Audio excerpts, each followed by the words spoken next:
லக்னத்துக்கு மேல கேள்வி இருக்கா? சார் இப்போ நாத்திகவாதிகள் சிலர் வந்து குரு பார்வை லக்னத்துக்கு இருக்குங்க சார். ஆனாலும் நாத்திகவாதிகளா இருக்காங்க குரு சார். வக்ரம் இருக்கு பாருங்க. குரு வக்ரம் இல்லைங்க சார். வக்ரம் இல்லைங்களா? இல்லைங்க இல்லைங்க. குரு வக்ர கிரகத்தோடு தொடர்பு ஏதாவது ஒரு விதத்துல இல்லாம நாத்திகம் வராது. அதாவது சாமி நம்பிக்கையை தாரவரும் குருதான். அல்லது சரிங்க சார். பாதகத்தன்மையோ குரு பாதகாதிபதியாகவோ குரு லக்னத்திற்கு கெட்டவராகவோ இருந்து ஏதோ ஒரு விதத்துல பாவ தொடர்பு பெற்றிருந்தால் அவரேதான் நாத்திகத்தை கொடுப்பவரும். கொடுக்கிற அறிவு சரியா அந்த அறிவு சரீரம் சரியா நெகட்டிவா வேலை செய்யும். ஞானத்தை தேடக்கூடிய இடத்துல ஞானத்தை தேடாமல், அதாவது அறிவு என்பது ஞான மார்க்கம். நமக்கு கஞ்சுக சரீரம் கரெக்டா செயல்படணும். அதான் இறைவனை தேடி கூட்டிட்டு போகும். அந்த இறைவனை தேடி கூட்டிட்டு போகாம நமக்கு நெகட்டிவ் கொடுக்கும். புரியுதுங்களா? ஒரு கட்டத்துல சரியாய் வந்துருவாங்க. ரொம்ப அடிபட்டு சரியாய் வருவாங்க. இப்போ குருக்கு 6-8 இருக்கிறது அந்த மாதிரி தசாபதி நடத்துறப்போ அந்த மாதிரி நடக்கும்னு சொல்லலாமாங்க சார்? இல்ல பொதுவாகவே குரு ஒரு குருபார்வை லக்னத்துக்கு வச்சாலோ, லக்னத்துல குரு இருக்கிறவங்களோ, லக்னத்திற்கு 5ல குரு இருக்கிறவங்களே நாத்திகவாதியா இருக்கிறாங்க. அந்த குரு யாரோட சம்பந்தப்படுதுன்னு பார்த்து அது முடிவு எடுக்கணும். சரிங்க சார். ஓகே.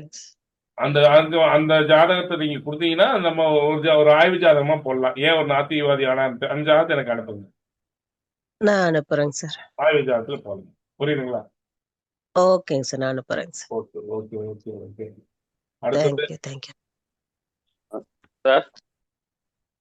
அடுத்து யாரும் கேள்வி இருக்கா? குரு எட்ட இருந்தாலும் என்ன இப்போ உனக்கு குரு 8லயாமா சசி? குரு 8ல இருந்தாலும் நான் ஆத்திகவாதியா தான் இருப்பேன்.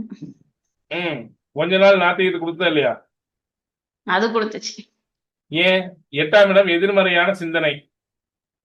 அதாவது 8ஆம் இடம் என்பது என்ன சொல்றது? நான் நேரத்தை சொல்லிக் கொடுத்தனே, நெகட்டிவ் தாட்ஸ், எதிர்மறை சிந்தனை.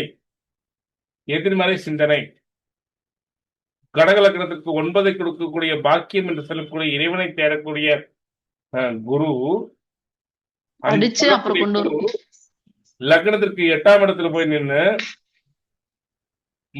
நம்முடைய 4ஆம் இடம் என்பது மன உடலில் 4ஆம் இடம் என்பது மன உடலில் இயல்பாக தேடுகின்ற மன உடல்.